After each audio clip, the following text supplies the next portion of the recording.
हमारे इंडिया में ऐसी बहुत सी रहस्यमयी चीजें हैं जिनके बारे में वैज्ञानिक भी नहीं जानते कि ऐसा है तो क्यों है। उन्हीं में से एक है तमिलनाडु के रामेश्वरम में शिव मंदिर के पास समंदर के अंदर बना मीठे पानी का कुआं। गाइस, समंदर का पानी खारा होता है ये तो सबको पता है, लेकिन समंदर में बने इस कुएं का पानी मीठा है, खारा नहीं। ओह माय गॉड, अब ये क्यों है ये तो कोई नहीं जानता, लेकिन मान्यता यह है कि जब भगवान राम सीता मैया को लेकर श्रीलंका से वापस आ रहे थे तो इसी जगह पे सीता मैया को प्यास लगी और उनकी प्यास बुझाने के लिए भगवान राम ने बाण चलाया, जिसकी वजह से वहां से मीठा पानी निकल आया। गाइस, अब वजह जो भी हो, लेकिन समंदर के बीचों बीच मीठे पानी का कुआं किसी चमत्कार से कम नहीं है। आपको इस कुएं के बारे में सुनकर कैसा लगा कमेंट सेक्शन में जरूर लिखिएगा। इकोनॉमी का हमारी जिंदगी पे बहुत फर्क पड़ता है। अगर इकोनॉमी बढ़ेगी तो हमें भी ज्यादा कमाने का मौका मिलेगा, लेकिन अगर इकोनॉमी गिरेगी तो हमारी भी बैंड बजेगी। पर सवाल यह है कि इकोनॉमी कब बढ़ेगी कब गिरेगी कैसे पता लगाएं। तो देखिए, इसके बहुत सारे तरीके हैं, उसमें से एक तरीका है MUI, मेंस अंडरवियर इंडेक्स। अब आप लोग कहेंगे कि मैं कैसी बातें कर रहा हूं, लेकिन सन 2007-8 के रिसेशन से पहले फॉर्मर फेड चेयरमैन ने भी इसी का इस्तेमाल किया था। अब ये क्या है, सिंपल शब्दों में समझिए। देखिए, ज्यादातर घरों में आदमी लोग ही कमाने वाले होते हैं और आदमियों के कपड़ों में अंडरवियर सबसे ज्यादा अंडररेटेड होता है। भाई क्या फर्क पड़ता है, पुराना पहन लेंगे, कौन देख रहा है। लेकिन अगर फिर भी आदमी लोग अंडरवियर खरीद रहे हैं तो इसका मतलब मार्केट में पैसा है, इकोनॉमी अच्छा कर रही है। लेकिन अगर आदमी लोग अंडरवियर नहीं खरीद रहे, इसका मतलब इकोनॉमी गिर रही है। देखिए, बात तो ठीक लग रही है, लेकिन फिर भी आपका इसके बारे में क्या ख्याल है कमेंट सेक्शन में जरूर लिखिएगा। इंडिया में ऐसी बहुत सी फेमस कंपनियां हैं जिनके प्रोडक्ट हमारे घर पे हैं, हम उन्हें यूज भी करते हैं, लेकिन उनका मतलब हमें नहीं पता होता। जैसे कि MDH मसाले बहुत से किचन में मिल जाएंगे, लेकिन क्या आपको MDH का मतलब पता है? चलिए मैं आपको बताता हूं। MDH का मतलब है महाशया दी हट्टी। ये एक पंजाबी लाइन है जिसका मतलब है महाराजाओं की दुकान। दूसरा है अमूल, जिसका दूध बहुत से घरों में इस्तेमाल होता है, लेकिन इसका मतलब है आनंद मिल्क यूनियन लिमिटेड। तीसरा है MRF, जिसका टायर बहुत सी गाड़ियों में इस्तेमाल होता है, लेकिन इसका मतलब है मद्रास रबड़ फैक्ट्री। क्या इसके पहले तक ये फैक्ट आपको पता था? और अगर नहीं पता था तो कमेंट सेक्शन में जरूर लिखिए। गाइस, क्या आपको पता है कि 1970 से पहले इंडिया के मिडिल क्लास और लोअर मिडिल क्लास लोग डिटर्जेंट पाउडर, जिससे हम लोग कपड़े धोते हैं, उसे अफोर्ड तक नहीं कर सकते थे क्योंकि वो बहुत महंगा था। और फिर उसके बाद आए करशन भाई पटेल अपना डिटर्जेंट पाउडर लेके, जिसका नाम था निरमा। और निरमा ने डिटर्जेंट पाउडर को हम जैसे लोगों के लिए अफोर्डेबल बनाया। मजे की बात यह है कि करशन भाई पटेल ने निरमा को अपने घर पे ही बनाया था और तब वो कहीं नौकरी करते थे और नौकरी पे जाते वक्त और नौकरी से वापस आते वक्त वो निरमा के डिटर्जेंट पाउडर को जगह जगह पे बेचा करते थे। और इतने हार्ड वर्क के बाद आज वो 21,000 करोड़ रुपए की संपत्ति के मालिक हैं।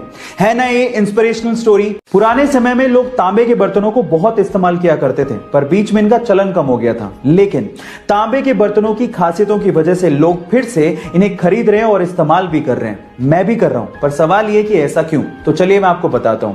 देखिए, ऐसा है कि तांबे के बर्तनों में रात में पानी भर के रखने से और फिर सुबह उठते ही इसी पानी को खाली पेट पीने से आपकी बॉडी की इम्यूनिटी पावर बढ़ती है। इनफैक्ट इनमें खाना खाने से, पानी पीने से आपकी बॉडी की बैक्टीरिया और वायरस से लड़ने की क्षमता भी बढ़ती है। गाइस, है ना अमेजिंग फैक्ट? क्या आप लोग भी तांबे के बर्तन इस्तेमाल करते हैं? चैट सेक्शन में जरूर लिखिएगा। गाइस, ऑस्कर अवार्ड पूरी ही दुनिया के सिनेमा कलाकारों के लिए सबसे बड़ा ड्रीम अवार्ड होता है, लेकिन मैं तो ये सोचता हूं कि जिस भी कलाकार को ये ऑस्कर अवार्ड मिलता होगा और उसके बाद स्टैंडिंग ओवेशन और तालियां मिलती होंगी, तो शायद उसको जिंदगी में किसी और चीज की चाह रहती नहीं होगी, है ना?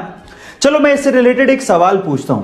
क्या आप ये जानते हैं कि ऑस्कर अवार्ड की हिस्ट्री में किस कलाकार को सबसे लंबा स्टैंडिंग ओवेशन दिया गया? तो चलिए मैं आपको इसका जवाब देता हूं। वो कलाकार थे चार्ली चैपलिन, जिन्हें 12 मिनट के लिए स्टैंडिंग ओवेशन दिया गया और स्टैंडिंग ओवेशन के बाद वो काफी ज्यादा इमोशनल भी हो गए थे। गाइस, ये अमेजिंग फैक्ट जान के आपको कैसा लगा चैट सेक्शन में जरूर लिखिएगा। यार, आशीष चंचलानी के बारे में बोलो। Ashish Chanchlani he is an amazing entertainer. बहुत बढ़िया है, आई रियली लाइक हिम। मुझे उनके वीडियोस बहुत अच्छे लगते हैं।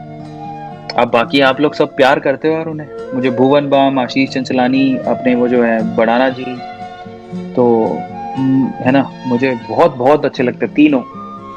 सो आई रियली लाइक देम।